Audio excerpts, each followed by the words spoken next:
And welcome to Hannity, and this is a Fox News alert. We begin with tonight. We are monitoring a developing situation out of NYU in New York City, where disruptive anti-Israeli protesters are now clashing with police.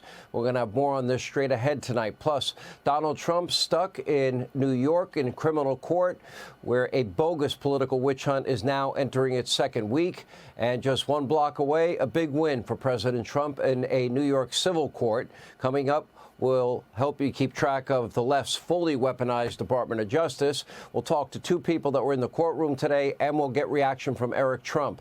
And a shocking news story about the Democrats who are now trying to take away the former president's Secret Service protection, which would leave President Trump and his family very vulnerable. Not a good idea. Also tonight, we'll hear from New England Patriots owner Robert Kraft will be with us. He is now cutting off all donations to his alma mater, and that would be Columbia University, because of the, quote, virulent hate that continues to grow on campus. Now, take a look at your screen. This is what he is talking about. A young woman at Columbia holding up a sign that reads, quote, Al-Qassam's next targets. Okay, an arrow pointing to the students that are standing behind her waving Israeli and American flags. Now, Al-Qassam is the militarized terrorist wing of Hamas, responsible for the worst, the most barbaric terrorist attack in the history of Israel. Remember, they buried babies alive. They beheaded men, women, and children. They took infants as hostages. They used rape as a weapon of war, over 1,200 dead in a day.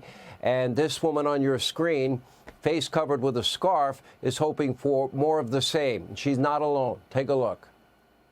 We are Hamas! You're Hamas, wow. That's a good one. You're what? You're Hamas? Yes, we're all Hamas, pig! Hamas! Antifa the revolution! Antifa the revolution! There is only one solution! There is only one solution! Remember the 7th of October! Never forget the 7th of October! That will happen! Never forget the 7th of October! Not one more time! Not 5 more times! Not 10 more times! Not 100 more times! Not 1,000 more times! Not 10,000 times! And things have gotten so bad, a rabbi at Columbia University calling for students now to leave the campus, and they now have to finish their semesters online. Why? Because the school has been unwilling, unable to safeguard these students in the face of what is extreme anti-Semitism and nothing but utter anarchy. Now, one pro-Israel professor, he was even reportedly banned from Columbia's campus, his key card allegedly deactivated. His counter-protest was not allowed on school grounds because of the, quote, obviously risk to the safety of the students. In other words, the pro-Hamas crowd, they're now running the show. They have taken over a big part of the university. Dissent no longer safe at an Ivy League institution. Now, the base of the Democratic Party, they have gone from self-proclaimed, open-minded, peace-loving hippies to radical terrorist sympathizers. You know, the very people that would get triggered if you use the wrong pronoun.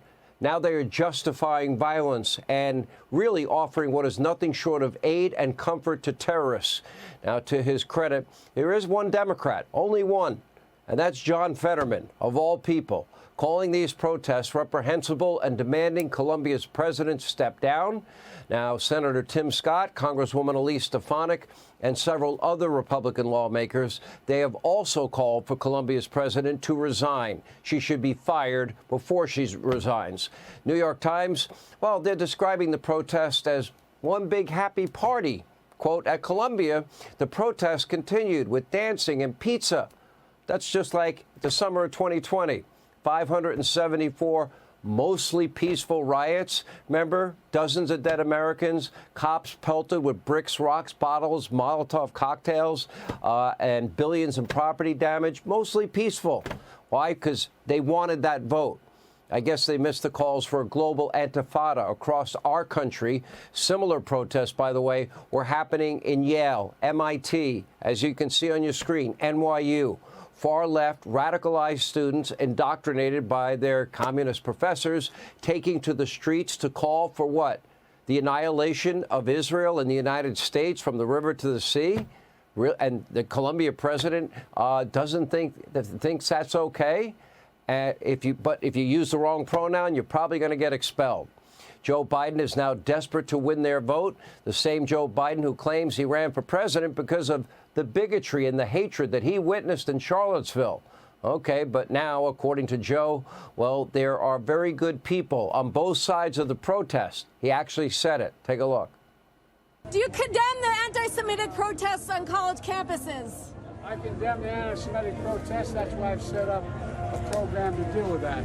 I also condemn those who don't understand what's going on with the Palestinians and how they're being moved. Should the Columbia University president resign? I didn't know that. I'll have to find out. Should she resign? Biden doesn't really care about the hatred, the bigotry, the calls for violence coming from the pro-Palestinian agitators. Why? He needs their vote. Like Democrats in the summer of 2020, they needed the votes of the people that were rioting. It's why there was no congressional hearing. He's more than willing to look the other way. But good people there on every side of this. People don't understand the other side. The guy who once worried about schools being integrated because they'd become racial jungles isn't bothered by, what, a little anti-Semitism, radical hatred, support of terrorist organizations? The guy that threw Israel under the bus after he stuck a knife in their back and twisted it just isn't bothered by calls for the world's only Jewish state to be annihilated, and it's happening in the halls of Congress. It's happening on college campuses. It's happening in Europe. It's happening worldwide. And as it turns out, Joe Biden's hand-wringing over Charlottesville, just another made-up story from a guy who has little sympathy for anyone whose last name is not Biden, even his own 4-year-old granddaughter, for example. Biden promised to restore the soul of a nation. Instead, he is fomenting moral rot and division, all in an effort because he wants to win Michigan. He wants to win the election. Of course, his political ambition knows no bounds. In the process, Biden, his allies, they are providing cover for what is vile, hateful, a movement that is now picking up steam around the country and even in the halls of Congress. Not far from ground zero, by the way. Far-left radicals openly supporting one of the world's worst terrorist groups, and Joe Biden's lecturing Israel. The only message he should be sending is, go win your war against those people that are trying to kill you in the name of, quote, some radical religion that they're practicing, meaning those that believe in radical Islam.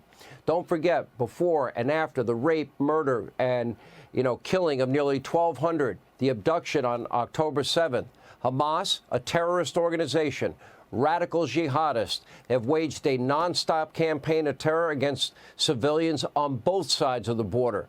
If you go back to the year 2005, since that time, Hamas has launched more than 20,000 rockets indiscriminately into Israel, killing many Israelis.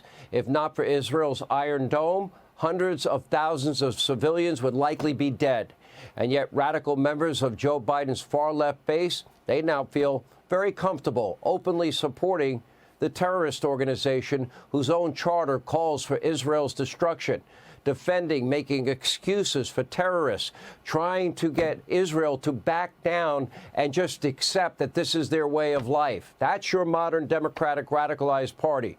The icing on the cake, one day, if Joe Biden gets his way, you're probably going to be forced to pay off the massive student loans for all of those radicals on all of these campuses whose literally, their role is always to play America's ultimate victims, all because Joe Biden, he wants to buy their vote. Hey, Sean Hannity here. Hey, click here to subscribe to Fox News YouTube page and catch our hottest interviews and most compelling analysis. You will not get it anywhere else.